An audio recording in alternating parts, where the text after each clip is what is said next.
용언에서 우리 여러분 이제 서술어에서 얘네들을 띄어써야 되는 경우도 있고 붙여쓰기를 해야 되는 경우가 있어. 그래서 언제 띄어쓰고 언제 붙여쓰는지를 좀 정리를 해볼 건데요. 우선은 여러분 여기 나와 있는 조항을 먼저 한번 봐주세요. 조항에 뭐라고 되어 있냐면 47항 보조 용어는 띄어쓰는 걸 원칙으로 하는데 붙여쓰는 걸 허용한다. 그래서 띄어쓰면 띄어쓰기라고 하지 꼭 얘들아 이걸 허용한다라는 말을 쓰잖아. 그러니까 이제 허용한다는 말을 근데 잘 보시면 경우에 따라라고 했어요. 그러면 경우에 따라 허용하는 경우도 있지만 허용하지 않는 경우도 있겠네. 그러면 우린 세 가지를 찾아야 될 것 같아. 보조 용어를 언제 띄어 쓰는지 이거 하나랑 그 다음에 언제 붙여 쓰는지 이거랑 그 다음에 보조 용어 말고 이제 본용어이라고 하는 애가 있는데 얘는 띄어쓰기를 어떻게 해야 될지 이 세 가지로 오늘 정리 한번 해볼 거예요. 자 그러면 우선은 여러분 첫 번째 보조 용어하고 본용어이 뭔지를 구분을 해야 되니까 이런 본용어에 대한 개념을 정리 한번 해봅시다. 자, 첫 번째 본용어이라고 하는 애는요. 본자가 근본 본자를 써서 근본이 되는 거, 의미의 근본이 되는 용언이라는 뜻이야. 쉽게 말하면 실질적인 의미를 가지고 있는 부분을 얘기를 해요. 그래서 거기 빈칸에 실질적인 의미를 지닌 용언이다 라고 해서 빈칸 채워주시면 되고요. 자, 실질적인 의미를 가지고 있으니까 이 용어는 단독으로 사용이 가능해요. 그래서 거기에다가 단독으로 사용이 가능하다라고 정리해줄게. 그럼 단독으로 쓸 수 있다는 건 뭘 가지고 있냐면 자립성을 가지고 있다는 뜻이야. 그래서 여러분 우리 항상 문장이나 아니면 단어에서 단독으로 쓸 수 있다라는 말은 자립성이 있다라는 뜻이고 그러면 자립성이 있다는 건 저번 시간에도 했는데 여러분 이건 뭘 할 수 있다는 뜻을 얘기하냐면 띄어쓰기가 가능하다. 이걸 얘기하는 거죠. 그래서 얘가 띄어쓰기가 가능하다. 이렇게 정리를 해주자. 그러면 본용어는요 무조건 띄어쓰기를 해야 돼요. 왜냐면 자립성을 가지고 있으니까. 그러면 본용어는 앞에나 뒤에 무조건 띄어쓰기를 한다. 자 그러면 얘는 어느 위치에 오냐면요 항상 보조용언 앞에 위치를 할 거예요. 혹은 다른 본용언 앞에 위치를 할 거예요. 그래서 거기 빈칸에 우선은 보조용언이라고 쓸게요. 보조용언 앞에 온다. 이렇게 정리를 해주자. 앞은 동그라미 표시해주고 자 그러면 본용어는 의미를 가지고 얘는 단독으로도 쓸 수 있고 그 다음에 얘는 항상 보조용언 앞에 오는 애들. 자 그러면 보조용어는 항상 본용언 뒤에 오는 애들이 되겠다. 그럼 보조용언의 개념을 한번 살펴볼게. 자 두 번째 보조용언. 그러면 보조용어는 우리 저번에 보조사도 했을 때 보조사도 뜻을 더해주는 애였거든요. 그럼 보조용어도 뜻을 더해주는 애가 돼요. 실질적인 의미를 가질 수가 없어서 혼자 쓸 수가 없어요. 그래서 거기 어떻게 해주시면 되냐면 쓰이지 못하고에다가 동그라미 표시를 해주자. 혼자서 쓰이지 못하고 그럼 혼자 못 쓰인다는 건 단독으로 쓸 수 없다는 뜻이니까 뭐가 없어요? 자립성이 없네요. 자립성은 없는데 띄어쓰기를 못해. 그래서 얘는 원래는 이제 띄어쓰는 걸 원칙으로 하되 근데 붙여쓰는 걸 허용한다. 붙여쓰기가 가능한 이유는 얘 때문이야. 단독으로 못 써서. 근데 띄어쓰기를 한다고는 설명하고는 있어요. 자, 그리고 얘는 실질적인 의미를 가지지 못해서 본용은 항상 미안해. 뒤에 온다라고 정리해 주시면 될 것 같아요. 본용은 뒤에 와서 의미를 어떻게 해주냐면 아까 얘기했듯이 더해주는 역할을 한다. 그래서 의미를 더하는 역할.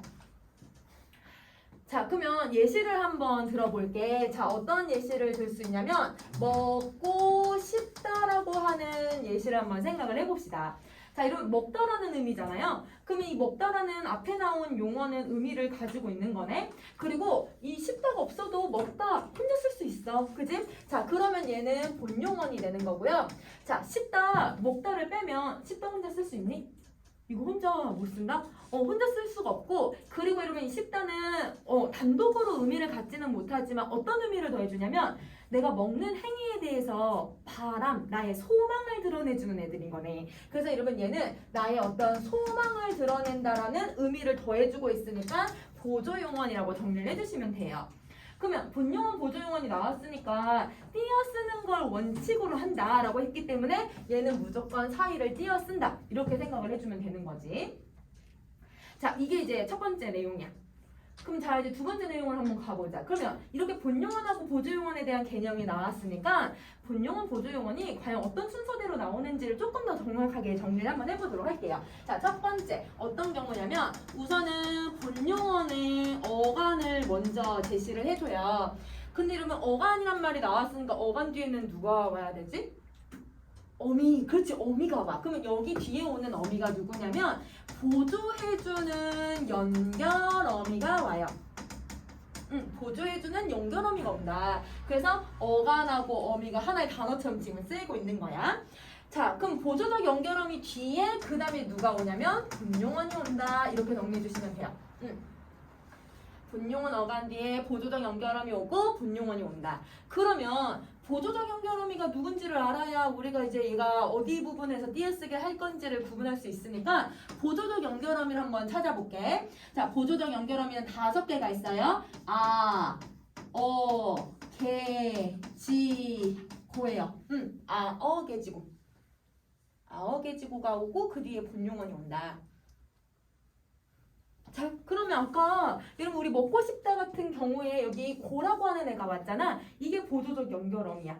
그래서 뒤에 오는 연결어미가 뒤에 오는 용언을 이렇게 이어주는 역할을 하고 있는 거예요. 자, 그 다음에 또 두 번째의 경우는 본용언이 나오고 어가 나왔으니까 또 어미 나올 거야. 그치? 더 보조적 연결어미 또 나와. 자, 보조적 연결어미가 또 나오니까 그 뒤에 이제 누구가 올 수 있냐면 보조용언이 올 수 있다라고 생각하시면 돼요. 보조용언.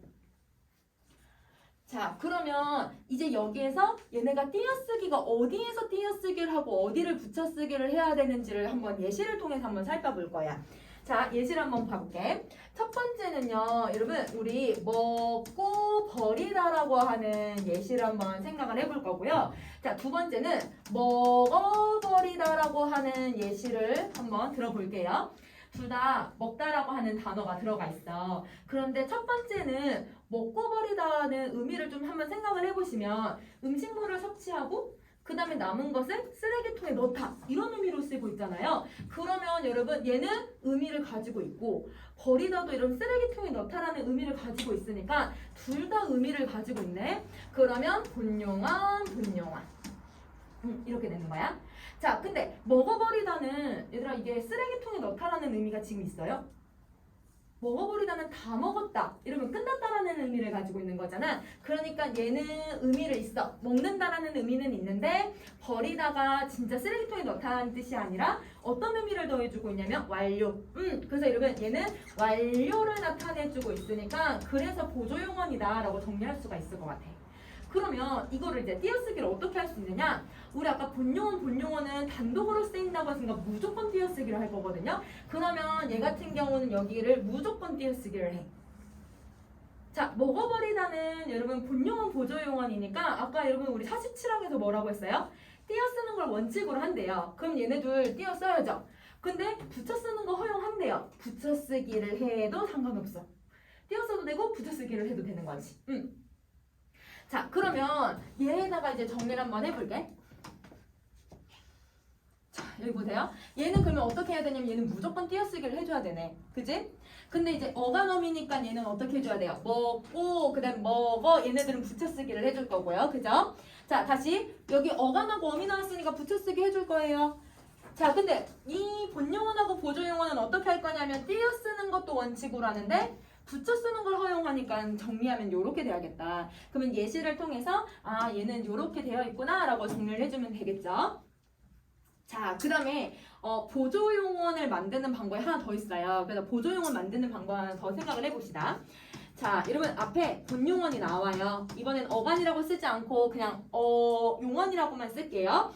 자, 본용언이 나오고 뒤에 의존명사가 와. 우리 저번 시간에 의존명사 했던 거 혹시 기억나니? 그러면 의존명사 앞에는 누가 오기로 했었는지 기억나요? 관형어. 그렇지. 관형사형 어미를 붙이는 관형어가 올 거야. 그러면 이 어간에 관형사형 어미를 붙인 애가 올 거야. 관형사형 어미를 붙인 어간이 오고 그리고 뒤에 여러분 의존명사가 와요.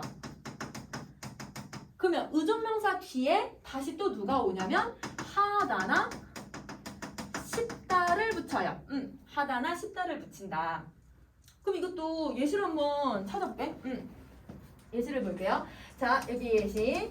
우리 먹는 음이 있잖아요. 그죠? 그러면 먹는이라고 하는 어간 왔고요. 거기에 은는 을던이라고 하는 관형 사용어미 붙였네요. 는. 그죠? 그 다음에 이게 보조용언이거든. 아, 미안해. 나 의존명사거든. 그러면 의존명사가 오고 하다를 붙여.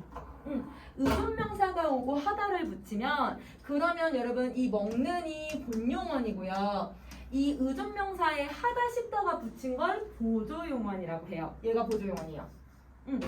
그러면 보조용언은 어떻게 할 수 있다고 했어 얘들아? 띄어 쓰는 걸 원칙으로 하되 붙여 쓰는 거 허용한다 라고 했잖아요. 그러면 여기 띄어쓰기 우리 다시 한번 표시를 해볼까요? 자, 어간하고 의존명사는 얘들아 여기는 이제 띄어쓰기를 하는 게 원칙인데 그런데 얘가 무슨 역할을 하고 있어? 보조용언의 역할을 하고 있으니까 붙여 쓰는 거 허용한다. 이렇게 정리해주면 될 것 같아. 이게 보조용언이니까 얘네들 붙여쓰기 해도 되고 띄어쓰기를 해도 된다. 이렇게 정리를 해줄게요. 자, 여러분 이거 붙여쓰는 경우 예시가 하나 더 있어요. 어떤 애가 있냐면 우리 좀 이렇게 많이 쓰거든요. 잘나다에다가 여러분 은는을던 할 때 니은을 붙일게. 관형사용 어미야. 잘난 채 의존명사예요.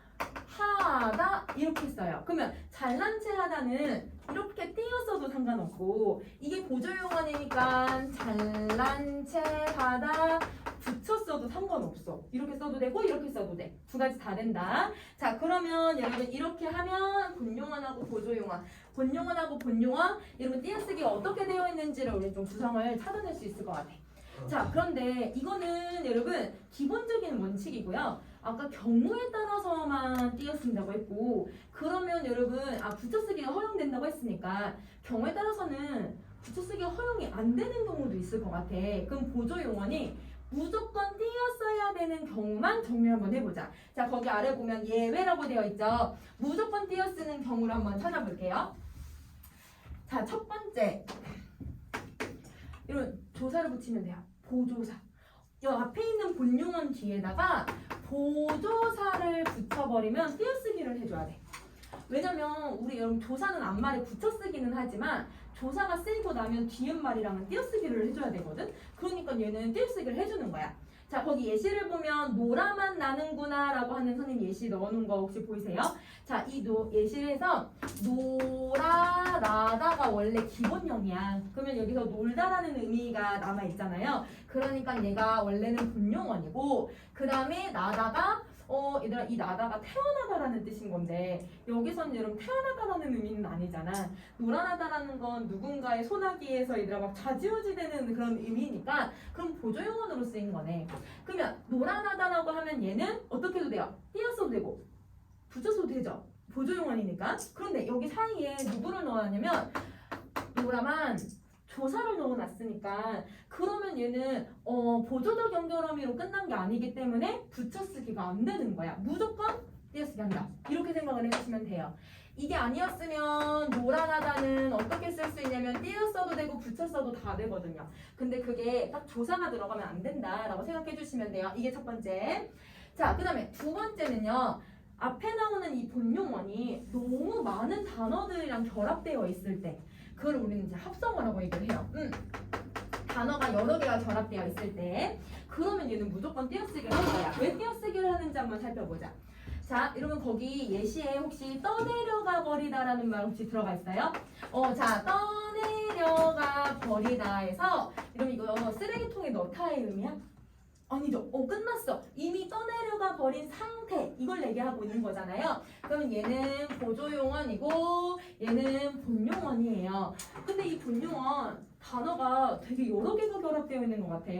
혹시 단어 기본형 누구누구누구가 들어갔는지 찾아낼 수 있을까? 물에 떠의 기본형이 뭐예요? 물에 뜨다. 그렇지. 뜨다가 하나 들어가 있고 내려는 여러분 기본형이 내리다라고 하는 애가 있잖아. 내리다도 들어가 있고 또 누가 들어갔냐면 가다라고 하는 단어도 들어가 있어. 그러면 이미 단어가 세 개가 결합되어 있는 합성어죠.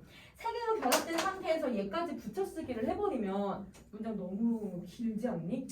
의미를 정확하게 파악할 수가 없어. 그래서 여러분 합성어일 때 무조건 띄어 쓰는 이유는 인지 효과를 높이기 위해서 얘는 무조건 띄어 쓰기를 한다라고 생각을 해주면 될 것 같아. 그러면 얘는 무조건 띄어 쓰기. 그러면 덤벼들어 보아라 같은 경우도 덤벼들어가 뭐예요? 덤비다, 들다 두 개가 결합되어 있잖아요. 그러니까 합성어인 경우는 이렇게 얘들 안 된다. 띄어쓰기 무조건 해줘야 된다라고 생각하시면 돼요. 자, 그 다음에 이제 세 번째를 갑시다. 세 번째는 여러분 의존명사가 아까 온 경우가 있었잖아요. 이렇게 세 번째 의존명사가 왔을 때 명사는 뒤에 누구 올 수 있지? 조사. 여러분 또 조사가 붙는 경우 의존명사 뒤에 조사가 붙으면 그러면 얘도 띄어쓰기를 할 거예요. 자, 예를 들어 볼게요. 우리 아까 잘난 체하다를 보세요. 잘난에다가 체하다는 여기는 띄어 써도 되고 붙여 써도 되고 얘는 붙여 쓰기를 당연히 해줄 거잖아. 그지? 그런데 여기에다가 의존명사 뒤에 조사를 하나 붙여볼게. 자, 잘난 체 의존명사 오고 그 뒤에를 붙이고요. 조사 붙이고요. 그 다음에 하다를 이렇게 써줄 거야. 그럼 조사가 들어가면 여러분 어떻게 해줘야 되냐면 여기도 띄어쓰기를 해줘야 되고 여기도 무조건 띄어쓰기를 할 거야. 다 띄어쓰기를 해. 붙여 쓰는 게 허용이 안 돼요. 그래서 둘 다 띄어쓰기를 한다. 왜냐면 조사 뒤에는 다 띄어쓰기를 할 거니까. 그래서 요거는 조심할 거. 그래서 이게 세 번째야. 그럼 세 번째까지 빈칸 다 정리했니? 자, 그러면 마지막 하나 더 있는데 하나는 여러분이랑 선생님이랑 직접 썼으면 좋겠어가지고 그 밑에 4번 한번 같이 써주자. 자, 네 번째 어떤 애가 있냐면요. 우리 아까 보조적 연결어미를 했잖아요. 근데 이 보조적 연결어미가 5개가 있는데 이 5개 모두 다 붙여 쓰는 걸 허용하는 게 아니라 2개는 허용하고 3개는 허용하지 않아. 그럼 그 3개를 찾을 거야. 그러면 자, 보조적 연결어미 중에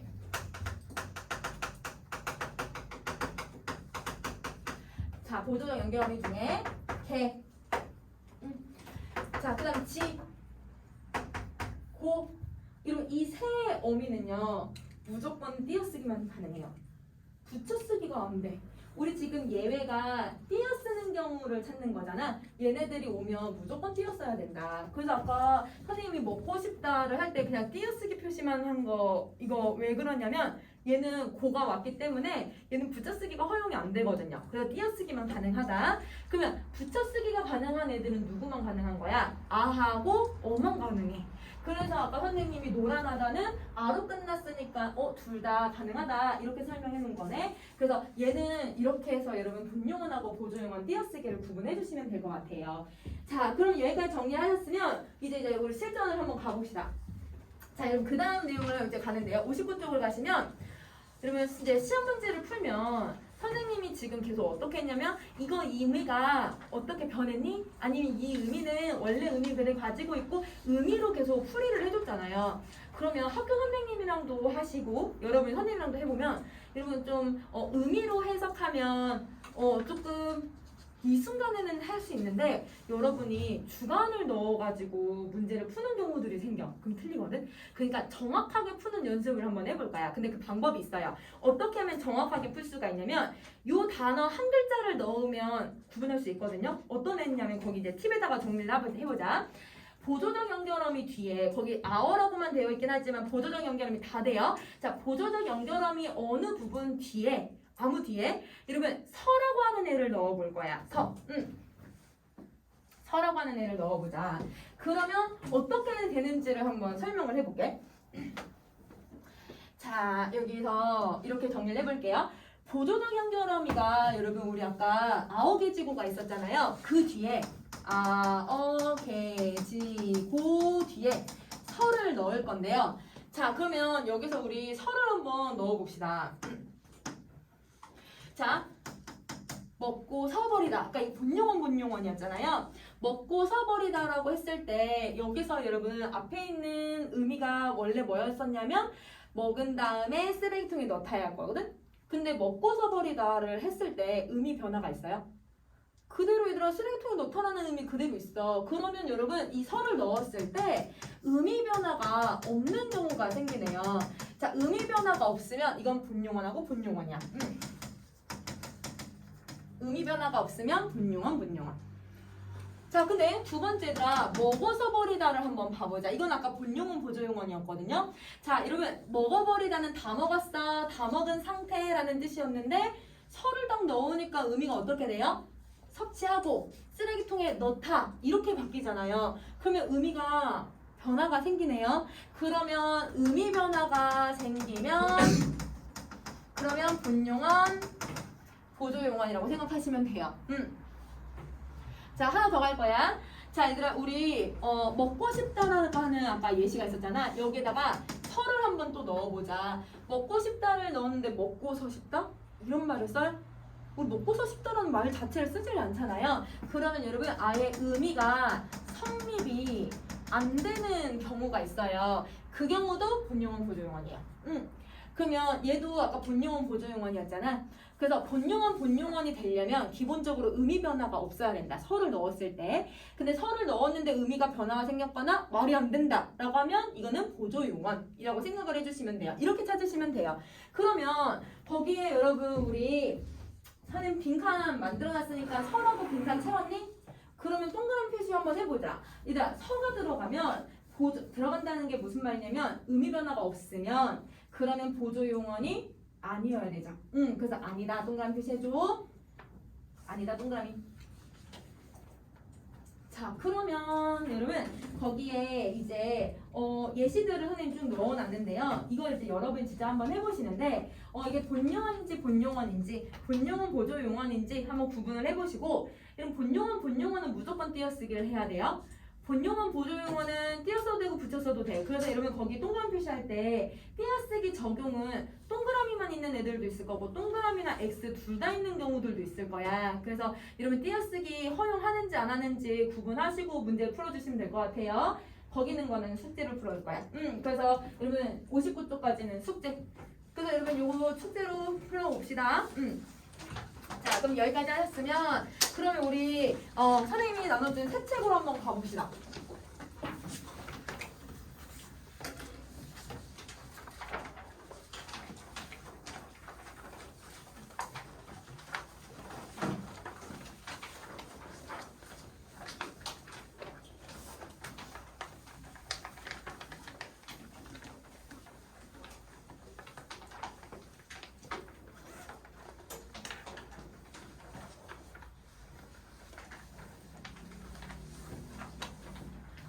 자, 그러면 우리 오늘은 고전 시가를 조금 정리 한번 해볼 건데요.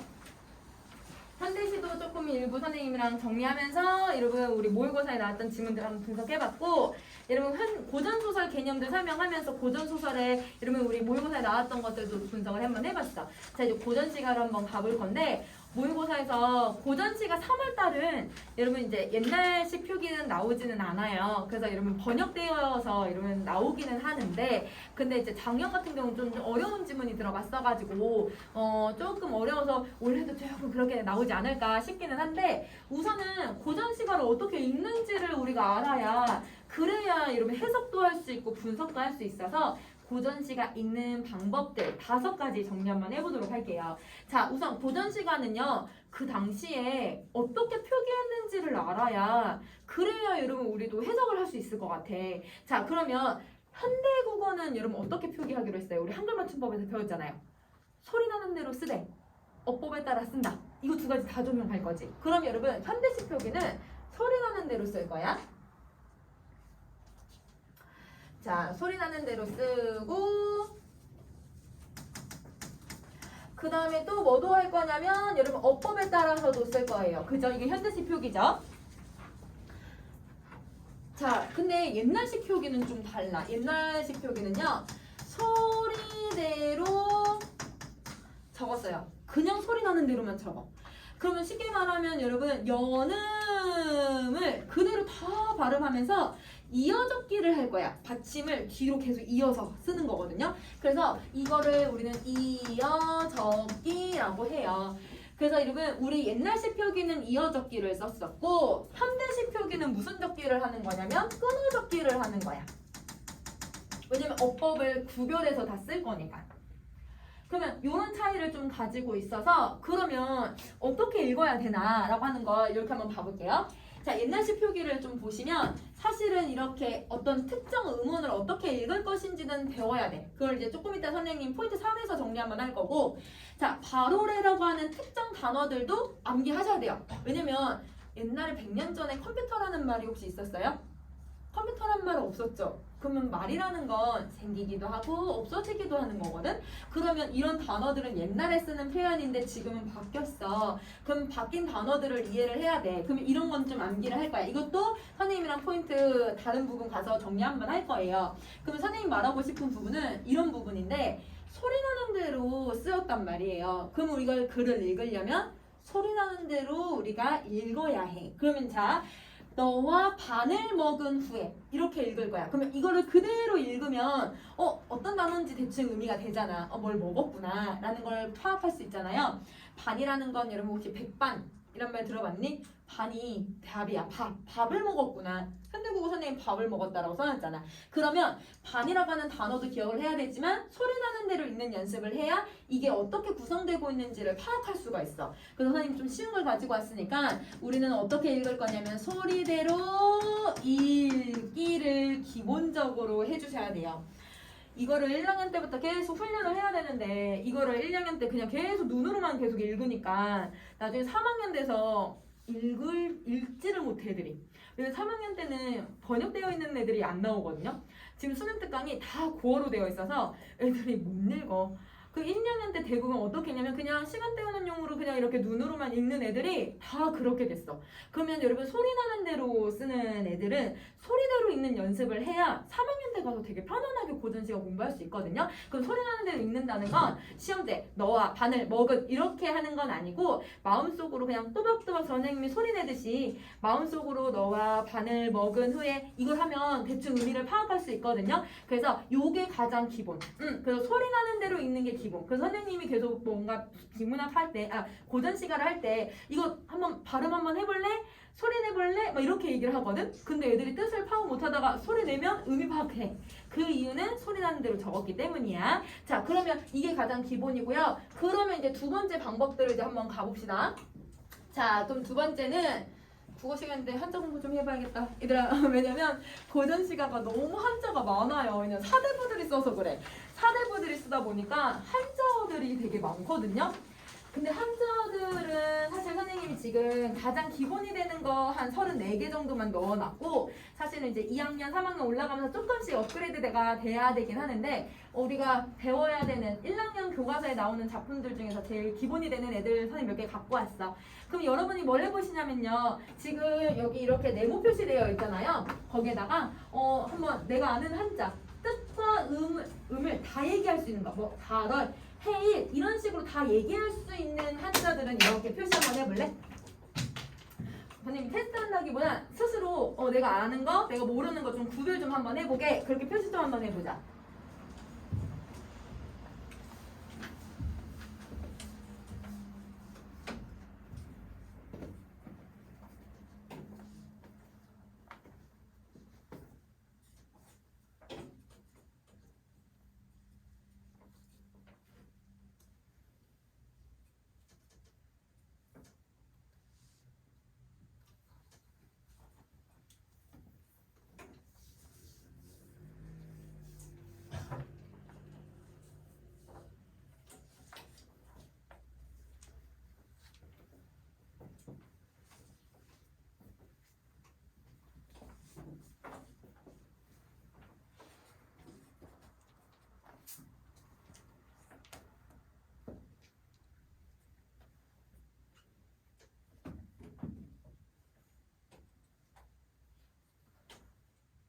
여러분 표시한 거 좀 보시면 대부분 좀 자연물과 관련된 글자들이 좀 많지 않아요? 자연에 대한 고전시가가 많아서 그래, 주제가. 그래서 고전시가의 주제가 거의 반 이상이 자연과 관련된 작품들이 많거든요. 그래서 이 자연과 관련된 한자들을 좀 알고 있으면 여러분 좀 수월해질 거야. 그러면 선생님이랑 해석을 한번 해보는데 아는 한자들은 표시 안 해도 되는데 그 한자가 상징적인 의미를 선생님이 써줄 때가 있을 거거든. 그럼 그 상징적 의미를 한번 봐보자. 자, 우선은 요거는 다 아는 거니까 매산, 그 다음에 물수.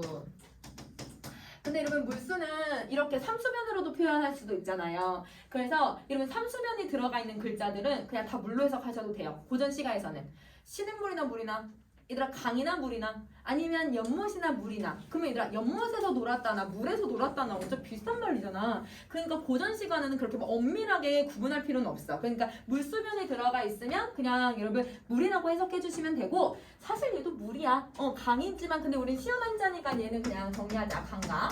자, 그 다음에 여러분 저거는 이제 구름 문자죠. 자, 그 다음에 여러분 두 번째 줄을 가시면 이거는 달얼인데요. 여러분 달얼은 달이 중요하지 않아. 여러분 이걸 통해서 우리는 시간적 배경을 찾아야지. 밤이라고 하는 시간적 배경에다가 그리고 하늘에 높이 떠 있다? 그럼 높은 곳에 있지. 그 다음에 얘들아 반짝이고 있어. 그리고 얘들아 얘는 옛날 사람들은 지금은 아니지만 옛날 사람들은 그게 하나밖에 없다고 생각을 해. 그러니까 하나밖에 없고 하늘에 높이 떠서 반짝반짝반짝 빛나는 존재. 임금님이라고 생각을 했거든요. 그래서 고전 시가에서 달이 나오면 임금님을 상징하는 경우가 많아요. 그래서 여러분은 달이라고만 해석하지 마시고 혹시 임금님에 대한 이야기를 하려고 하나? 이렇게도 생각해봐도 될 것 같아. 자, 그럼 해일도 똑같지. 높이 하나밖에 안 떠있고 반짝반짝 빛나고 하늘 높이 떠있으니까 여러분 이거는 해일은 낮이라는 시간을 만들어내고 임금님이라고 하는 상징적인 의미를 가지고 있을 거니까 얘는 이렇게 해석을 할게요. 자, 하나 더. 그러면 구름은요 해나 달을 가리는 역할을 하네. 맞니? 그럼 얘들아 해가 있는데 이 해를 구름이 지나가면서 얘를 가려. 근데 아까 해는 누굴 상징한다고 했냐면 임금님 상징한다고 했잖아. 근데 임금님을 가린다는 건 임금님이 똑똑하고 임금님의 그 총명함을 가리는 존재거든요. 임금님을 현혹하는 애야. 간신을 의미해. 그래서 여러분 고전 시가에서 구름은 간신을 상징하는 경우도 많아요. 그러니까 우리는 그 자연을 한자를 그대로 그냥 한자로만 해석하는 게 아니라 그런 상황적인 부분에서 상징적인 의미를 찾아낼 수 있어야 될 것 같아. 자, 그 다음에 이거 물수변 들어갔으니까 물로 해석해도 돼. 근데 선생님이랑은 이제 한번 그냥 정리 한번 해보자. 신에게. 시냇물이라는 뜻이야. 시냇물. 그러니까 진짜 시냇물이나 물이나 진짜 똑같은 거잖아요. 그래서 이건 그냥 그렇게 그냥 물이라고 해석해도 상관없어. 자, 그 다음에 바람풍자가 들어가 있고요. 자, 그 다음에 여러분 우리 세 번째 줄을 가시면 꽃학자예요. 자, 근데 세 번째 줄에 여러분 세 번째 글자 보시면 풀초자하고 여러분 이 꽃학자는 동시에 꼭다리에 뿔처럼 생긴 애 들어가 있지 않니? 그러면 요 단어가 들어가 있으면 여러분 고전 시가에서는 다 식물이라고 생각하셔도 돼요. 그래서 여러분 갈대를 노화라고 하거든요. 근데 노화라고 하면 친구들이 해석을 못해. 노화라고는 적혀져 있는데 해석을 못하는데 얘들아 노자에 다 이게 들어가 있어. 그러면 풀떼기. 얘들아 그냥 식물이나 갈대나. 그럼 어떻게 표현하면 갈대 옆에 배를 얘들아 묶어두고인데 그냥 식물 옆에 얘들아 배를 묶어놓고 이렇게 해석해도 상관없잖아. 그러니까 위에 이런 단어들이 있으면 그러면 얘네들은 무조건 식물을 얘기하는구나 이렇게 그냥 생각하시면 되고요. 자, 그 다음에 이거는 대나무죽이에요. 근데 대나무는 우리 뭘 상징하는 애냐면 지조절개 변하지 않으니까. 그래서 여러분 우리 고전 시가에선 지조. 자, 그 다음에 새조자인데요. 근데 이 새가 막 운다. 새가 막 감정이 막 고조된다. 뭔가 새랑 감정이랑 같이 이렇게 엮어서 지문에 제시되는 경우들이 있어. 그게 아니고 그냥 새가 날아다닌다 하면 그냥 자연이거든. 근데 그게 아니라 막 새가 운다. 새가 막 얘들아 막 기분이 좋아서 흥치가 올라간다 막 이런 표현이 나오면 여러분 대부분 이 새의 감정을 내 감정에다가 이입시켜서 표현을 해요. 새가 울어? 나도 울고 있어. 새가 흥치가 돋아? 나도 흥치가 돋아. 그럼 내 감정을 표현을 하는 거거든. 그런 애들을 우리는 뭐라고 표현하냐면 감정이입이나 객관적 상관물이라고 하죠. 그런 애들을 나타낼 때 쓰는 단어야. 그래서 여러분 선생님 그냥 객상이라고 좀 줄여서 쓸게. 감정이입 객관적 상관물이나 감정이입의 표현법을 만들어내는 그런 동물 아니면 자연물이라고 생각을 해주셔도 돼요. 감정이랑 연결될 때만. 자, 그 다음 네 번째 줄 갑시다. 네 번째 줄은 비우자고요. 여러분 이렇게 비우자가 들어가 있는 애들은 다 기후와 관련된 애들인 거지? 그래서 여러분 눈설인데 눈설은 바로 여러분 겨울이라고 하는 배경 떠올릴 수 있어야 돼요. 자, 여러분 여기도 물수변이 들어가 있으니까 물과 관련돼 있는 애는 맞아. 그래서 여러분 근데 얘는 선생님이 물고기 잡을 어를 넣어놨는데요. 이 어는 물고기 어가 아니라 물고기 잡을 어자야. 왜 이걸 넣어놨냐면 대부분 옛날 사대부들이 꿈이 있었어. 사대부들은 자기네가 뭐가 되고 싶어 했었냐면 어부가 되고 싶어 했거든요. 왜 어부가 되냐면 우리가 지금 생각하는 얘가 물고기 막 잡고 진짜 본격적인 어부가 아니라 낚싯대 그냥 하나 딱 던져놓고 그냥 이렇게 유유자적하는 그런 어부. 그러니까 얘들아 고전 시가에서 저 어가 나오면 어부를 나타내주는 말이 되는 거고, 그러면 이 어부는 누구를 나타내주는 말이냐면 사대부들을 나타내주는 말이야. 그래서 사대부들이 쓴 작품인지 아닌지 여러분 그 쓰고 있는 화자나 작가의 신분을 파악하기 위해서 저 단어를 활용하기도 하니까 그렇게 정리를 좀 해주자. 자, 그 다음에 네 번째는 나무 목자니까 이거는 여러분 다 아실 것 같아요. 그죠? 그러면 이렇게 내용 정리할 수 있고요. 자, 그러면 이렇게 정리를 했으니까 이제 다섯 번째 줄 갈 거야. 선생님 이거 끌게. 자, 다섯 번째 줄을 가시면 여러분 첫 번째 줄 이렇게 보시면 여기 좀 가로로 된 획들이 좀 많지 않아요? 그래서 평평한 곳이라는 뜻이야. 그래서 얘는 평평할 때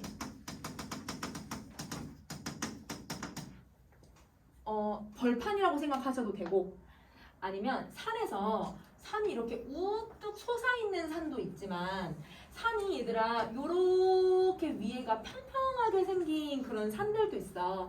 그래서 지금 여러분 교과서에 관동별곡이 들어가 있는 작품들이 있는데 관동별곡은 금강산을 관람하고서 얘들아 쓴 거거든요. 그럼 금강산에 어떤 곳이냐면 진월대, 금강대, 무슨 대 이런 대들이 있어. 그 대들이 다 이런 식으로 생겼어. 산들이. 그럼 위가 약간 평평한 그런 곳이거든. 그러면 평평할 대자는 벌판 아니면 평평한 곳. 그냥 그렇게 해석해 주시면 돼요. 자, 그 다음 두 번째 글자는요. 누각 누자예요. 누각은 어떤 곳이냐면 이런 곳이야. 여러분 약간 우리 옛날 사극 같은 데 보면 장군이 얘들아 성 안에서 이제 주둔해 있고 성 안에서 바깥에 이제 이 적들한테 막 외치는 그런 곳이 나오는데 어느 부분이냐면 이런 식으로 얘들아 성을 있으면 여기 성문이 이렇게 있잖아요. 그럼 거기 위에 이렇게 해서 뭔가 정자처럼 이렇게 되어 있는 그런 집같처럼 다 뚫려 있는 집이 있거든. 그걸 누각이라고 해. 그럼 이 누각은 대부분 사람들이 얘들아 좀 경치 좀 구경하고 평상시에는 그 다음에 이곳은 좀 높은 곳이니까 두 가지를 나타내. 사대부들이 유흥을 지금 즐기는 그런 곳이기도 하지만 두 번째는 좀 높은 곳이잖아요. 그러니까 이곳에 옥황상제가 살고 있다고 생각을 해요. 근데 옥황상제는 하늘에 있는 신이거든. 누구 같다고 생각하냐면 임금님 같다고 생각해. 그래서 임금님이 계신 곳이라고 생각하기도 해. 그러니까 사대부와 관련된 곳이야. 근데 이거는 선생님이 각각 그 작품마다 다 다르게 쓰이니까 딱 어느 하나라고 규정하진 않고 여러분은 그 유자를 보시면 그냥 누각, 정자 이렇게 여러분 생각하셔도 돼요. 그렇게만 기억을 하자. 자, 그 다음에 얘는 매산자가 옆으로 들어가 있어. 봉우리 봉자야. 봉우리 봉자. 자, 그 다음에 배주자가 들어가고요. 여러분 배주자를 왜 쓰냐면 어부들이 배 타고 가야 낚시할 수 있잖아요. 그래서 이 배주자를 써요. 자, 그 다음에 서리상자야. 그럼 이 서리상자는 계절이 언제를 나타내면 서리를 친구들이 대부분 겨울이라고 생각하는데 겨울이 아니라 가을에 생기는 거. 그래서 얘는 가을이라고 하는 배경을 만들어낸다. 가을. 자, 그 다음에 두 번째 글자는 여러분 여기 물수변이 있으니까 물로 해석해도 되지만 여러분 이거 바다라는 거 다 알고 있으니까 바다의 자라고 써주자. 바다해. 자, 이 세 번째 글자는 나무 목자 들어가 있죠. 그럼 나무와 관련된 단어인데요. 소나무 송자예요. 그러면 소나무 송자니까 소나무 얘들아 모습 변해 안 변해? 안 변한다? 계속 푸른색이다? 그러면 얘는 지조 나타내줘야지. 지조지 지조. 자, 그 다음에 네 번째 글자도 여러분 물수변 들어가 있죠. 물과 관련된 단어예요. 연못소예요. 연못소. 연못이나 물이나, 그지? 그래서 다 물로 해석해줘도 상관없어. 자, 그 다음에 여기 있는 글자는요. 산에 여러분 큰 네모가 이렇게 두 개나 들어가 있어. 이 큰 네모가 큰 바위를 나타내주는 말이야. 그래서 바위양자예요. 바위양자야. 근데 이게 그냥 단순한 여러분 어떤 큰 돌멩이 이런 의미라기보다는 좀 약간 이런 암자가 좀 들어가면 절벽처럼 생긴 큰 돌덩이라고 생각을 해줘야 돼. 약간 절벽 같은 애들을 얘기하거든요. 그래서 얘는 단순히 얘들아 그냥 아주 큰 돌멩이라기보단 절벽이랑 연결해서 쓰는 경우들이 많아서 큰 절벽에 있는 돌멩이들? 아니면 얘들아 막 화강암 이런 데 가면 막 있는 데 가면 막 이다 절벽 같은 데다가 막 이다 부처님 막 조각해놓고 뭐 그런 데 있잖아. 그런 돌멩이들? 막 엄청 큰 거? 이렇게 생각을 해주면 좋을 것 같아. 자, 그 다음은 자연과 관련된 글자는 아닌데 여러분 이거는 이제 마디절자예요. 근데 여러분 다른 거는 여러분 차근차근 선생님이랑 배워가도 상관은 없겠지만 마디절자는 좀 기억했으면 좋겠어요. 왜냐면 이 마디절자는 얘들아 지조절개를 나타낼 때 이 절자를 써. 그래서 여러분 절개할 때 이 절을 쓰거든요. 그래서 얘는 지조와 절개, 사대부들의 지조절개를 설명할 때 쓰니까 기억할 거. 자, 그 다음에 세 번째 글자도 좀 별표를 표시할게. 세 번째 글자 아래 보면 혹시 흙토자 보이세요? 흙먼지가 일어나는 거거든? 근데 우리 흙먼지 일어나면 얘들아 막 흰 신발도 얘들아 다 새까맣게 변하고 얘들아 막 콧구멍도 막 얘들아 흙먼지 막 잔뜩이야. 더러워지잖아. 더러워지는 세상을 비유할 때 쓰는 표현이야. 먼지 진자거든요. 그럼 먼지 진자가 들어갔으면 고전소설은 무조건 속세를 의미해요. 더러운 세상. 인간들이 맨날 치고받고 싸워. 인간들이 맨날 자기 욕심만 부리면서 살아. 그런 곳을 얘기를 해. 자, 그 다음에 이제 여러분 네 번째 글자도 옆에 물수변이 들어갔으니까 물과 관련된 단어기는 해요. 물이 가득 차다. 가득 찰 만자야. 그래서 가득하다라고 해석해 주시면 되거든요. 가득 찰 만 이렇게. 자, 그 다음에 여러분 밑에서 두 번째 줄은 여러분 쭉 다 해석하실 수 있죠? 여러분 봄춘 빠르게 쓸게요. 봄춘, 여름하, 가을춘, 겨울동. 빠르게 쓰고.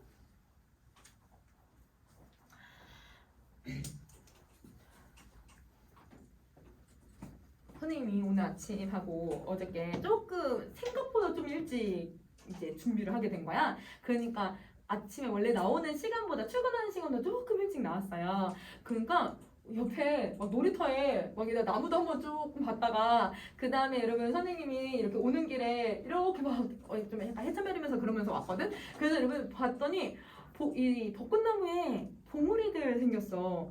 아마 다음 주쯤 되면 꽃필 것 같아. 그래서 이러면 막 그거 보면서 막 구경하면서 그러고 왔거든요. 만약에 선생님이 지각을 했거나 아니면 되게 빠듯하게 출근을 했다면 그거 볼 겨를이 없었겠죠. 그럼 뭔가 자연을 본다라고 하는 건 약간 시간적인 여유가 있어야 자연을 볼 수 있을 것 같아. 그럼 저기 지금 한자를 보시면 문 사이에 누가 있어요? 나무가 있죠. 문 사이로 나무를 보고 있는 거야. 자연을 보는 거야. 그럼 자연을 볼 정도로 여유가 있고 한가롭다라는 걸 나타내주는 한자네. 한가로운 한자야. 그래서 자연을 대부분 설명할 때 이 글자를 얘기를 하는데 가끔 여러분 이 한가로운 한자가 여러분 한자가 이렇게 뭐가 들어가기도 하냐면 이 사이에 달월자가 들어가는 경우도 있어. 중간에 자연물들이 들어가 있으면 자연을 관찰할 정도로 한가하다라고 그냥 해석해주면 돼. 자, 그 다음에 여러분 이제 마지막 글자는요. 만물 물자인데요. 이 만물 물자가 들어가 있으면 여러분 그냥 사물로 해석하지 마시고 대상으로 해석하세요. 우리 여러분 시적 대상이 뭐 하는 애더라? 화자가 보는 애들을 시적 대상이라고 하잖아. 시적 대상이야, 대상. 그 대상을 얘기를 해. 자, 그래서 요렇게 내용 정리를 할 거야. 그러면 여러분 옆에 그 몇 페이지냐? 그 다음 페이지를 한번 보시면 아니다. 포인트 2에다가 정리를 해야 된다. 포인트 2에 정리를 하고 여러분 옆에 선생님이랑 그 문제도 한번 봐볼게요. 자, 포인트 2에다가 뭐라고 정리를 하시냐면요. 요렇게 정리를 해볼게요. 자, 수능이랑 학교에서는 별표를 제시해줘요. 그럼 이 별표는 뭘 얘기하냐면 한자를 뜻풀이를 해주는 부분이야. 그래서 여러분 얘는 출제자들이 한자를 해석해줄 때 별표 표시를 해주거든요. 그런데 이게 없는 경우가 있어요. 그러면 여러분 이 별표가 이게 없는 경우는 두 가지가 있는데요. 어떤 때 없냐면요. 여러분이 해석할 수 있을 거라고 생각하는 단어는 안 해요.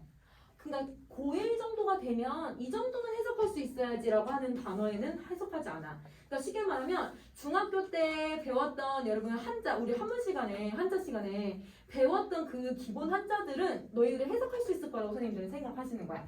그러면 여러분 해석이 가능한 경우에는 이런 별표 표시가 없어요. 응? 그럼 여러분이 스스로 해석하셔야 돼요.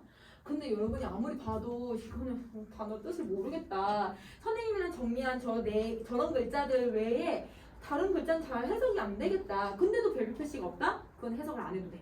그거는 여러분 해석을 안 해도 되는 경우야.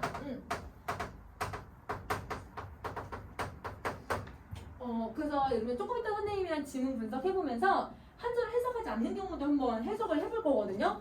그래서 선생님 이제 고3 친구들이랑 이제 해석을 할 때 진짜 어려운 한자들도 많이 나와. 그래서 여러분 선생님도 막 5편 찾아서 봐야 되는 그런 한자들도 많이 나오는데 근데 얘들아 친구들이랑 선생님이랑 해석 안 하고 그냥 문제 풀거든요. 해석 안 해도 풀 수 있는 요령들이 있어. 그거를 이제 정리를 한번 해볼 거야. 그래서 요런 특징이 있다라고 생각을 해주시면 돼요. 그러면 여러분 시고 쪽으로 한번 가봅시다. 자, 시고 쪽에 1번을 보시면 여러분 이 세 개의 한자 다 정리했어요. 꽃화자하고 가득 찰 만자에다가 매산자거든? 그러면 조합해보면 의미가 어떤 의미가 나와야 될까? 산에 꽃이 가득하다. 이렇게 해석해 주시면 돼요. 그래서 1번은 산에 꽃이 가득하다.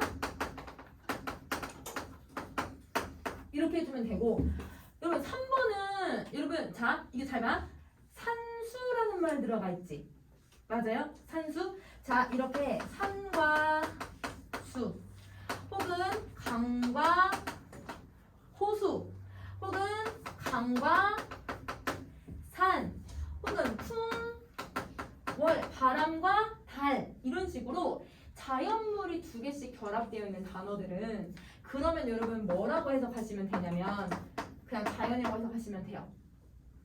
왜 자연이라고 해석을 해도 되냐면 이런 표현법을 선생님 정리해 줄게요. 어떤 표현법이 나오냐면 이 표현법이 나와. 자 여러분 산수, 강산, 강호, 풍월 얘네들 각각 다 자연물의 하나씩 종류들이지. 자연의 일부를 가지고서 여러분 뭘 나타내냐면 자연 전체를 나타내는 표현법을 쓰고 있기 때문이거든요. 근데 일부를 가지고 전체를 드러내는 이 비유법을 무슨 표현법이라고 하냐면 대유법이라고 얘기를 해. 그래서 여러분 여기에는 대유법을 사용하고 있어. 그래서 여러분 우리는 자연물 두 개가 나오면 그냥 자연이라고 해석하면 좀 수월하게 해석할 수 있을 것 같아. 그래서 이렇게 대유법을 적용한다. 자, 그 다음에 5번을 가세요. 5번은 이런 천천목상인데 얘들아 다 해석하지 않고 그냥 맨 끝에 있는 글자만 산 그렇게만 읽어도 되지. 천천목산이 뭐냐면 첩첩히 쌓여 있는 얘들아 푸른 산이거든. 그렇게 해석하나 그냥 산으로 해석하나 똑같은 말이잖아요. 산으로 그냥 해석하시고. 자, 그 다음에 여러분 7번에 강호. 여러분 자 강자는 강강자인데 호자가 여러분 호수호자야. 선생님은 호수호자를 아니까 자연물 두 개다 라고 해석해도 되지만 여러분 어떻게 해석해 주시면 되면 강은 해석하시고 호자는 뭐가 들어가 있어요? 물수변 들어가 있죠. 그러면 강과 물이네. 강하고 물 둘 다 자연물이잖아. 그러면 자연은 그대로 해석해도 되는 거야. 그래서 여러분 이 호수라는 단어를 몰라도 여러분 물수변 들어가 있으니까 자연으로 해석해주면 되는 거예요. 그러면 여러분 아는 글자들은 다 해석을 하시고 모르는 것들은 여러분 패스한 다음에 하나의 글자들만 가지고 아는 것만 가지고 해석해도 되겠지. 그러면 여러분 30번까지는 숙제를 해오실 거예요. 자, 그러면 우리 잠깐 쉬었다가 뒤에 거 이어서 한번 더 해봅시다.